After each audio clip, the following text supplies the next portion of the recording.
This video is sponsored by Ubisoft. Let me ask you a personal question. Did you like Breath of the Wild? Okay, that was a rhetorical question because of course you did. But guess what? Since you liked Breath of the Wild, I know you're going to love what I'm about to talk to you about. Introducing Ubisoft's brand new open world action adventure game called Immortals Fenyx Rising. I was lucky enough to be given the opportunity to play this game on the Switch before its release by the buddies at Ubisoft, and let me be the first to tell you, I have genuinely enjoyed every minute of gameplay. But let me explain to you exactly why I have enjoyed this experience as much as I have. As someone who initially was honestly a bit on the fence about trying out the game, I decided to give it a shot simply because of the entire game setup, as in the in-game universe, as in Greek mythology. I don't know about you, but I am a sucker for a good delve into the lore of the gods of Olympus. And that's precisely what this game is all about. It's got all of the favorites like Zeus and Athena and Ares and Aphrodite, and also the mythological monsters like Medusa or a manly minotaur. I personally feel like this focus on mythology was a big reason behind the huge successes of the franchises like God of War. So right off the bat, I had a good feeling about Immortals. And once I started playing, it's like immediately I was stunned.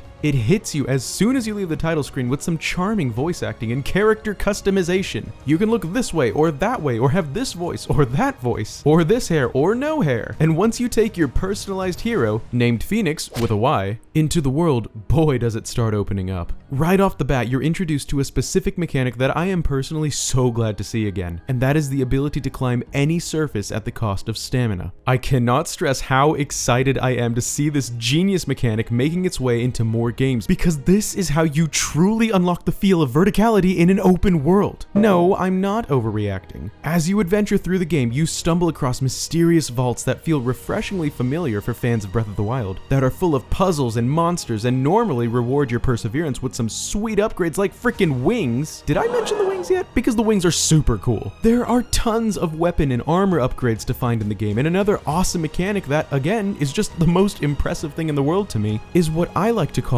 transmogrification.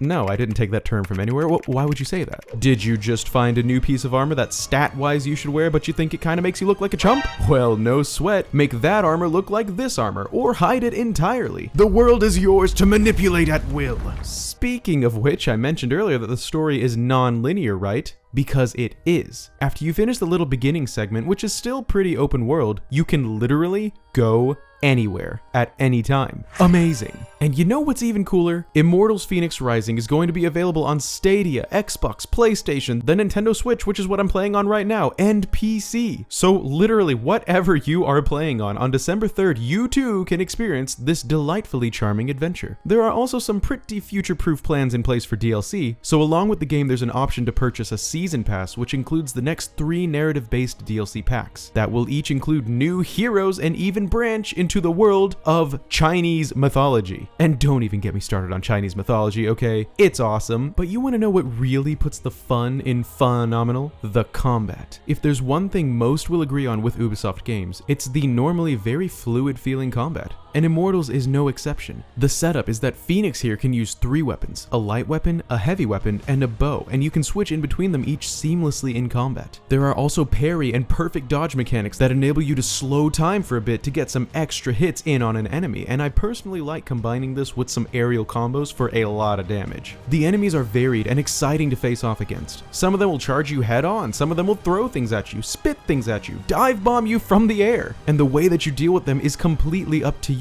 And I know what you're thinking, oh, that's just some basic combat setup that's been done a million times before, but can your basic setup control an arrow as it flies through the air? Yeah, I didn't think so. Imagine the combat and puzzle mechanics that come with that fun feature. For spoiler reasons, I haven't even gone into what is undoubtedly one of the coolest things about the game, and that is the story, which is surprisingly much better and deeper than you'd think, given the lighthearted nature of the art direction and gameplay. Something that took me a little bit to get used to, though, that involves the narrative is, well, narration, which happens whenever you do pretty much anything. You see, Prometheus the Titan is talking to Zeus about the story of Phoenix that you are playing through the entire time that you're playing through it. And like I said, at first I was a little put off by it, but it actually works out really well. And before too long becomes something really fun that you look forward to hearing whenever you face off against a new enemy, discover a new area, or meet a new face. The game also has some pretty great quality of life features like a photo mode, auto run, and customizable controls. I think it's safe to say that I am a firm believer in this game and am actually very very grateful to have been given the opportunity to test it out. And I honestly think it's gonna be a big hit. It's got this laid back, colorful, stylized, eccentric vibe about it while not doing away with some of the biggest factors for what makes it a good game. Also, did I mention yet that the scenery and lighting in this game is absolutely gorgeous, even on the Nintendo Switch? And with the game releasing on said Switch, you can literally play Immortals on the go, in the car, at your TV, in bed, or anywhere else. But if you had another platform in mind, then have no fear, because like I mentioned earlier, this game is available on the Xbox One, Xbox Series X, PS4, PS5, Google Stadia, the PC, and of course the Nintendo Switch. So whatever you're gaming on, click the link in the description below to start your charming adventure in the world of Immortals Fenyx Rising today. Once again, huge thanks to the friends at Ubisoft for sponsoring this video and letting me have fun with Immortals Fenyx Rising. I truly hope that you will too. As always, thank you so much for watching, and if you do end up picking up the game or just have a few general thoughts about it, let me know what you think in the comments below. I hope you have a phenomenal rest of your day, and of course, this is Mass Nintendo Bandit signing out. Peace!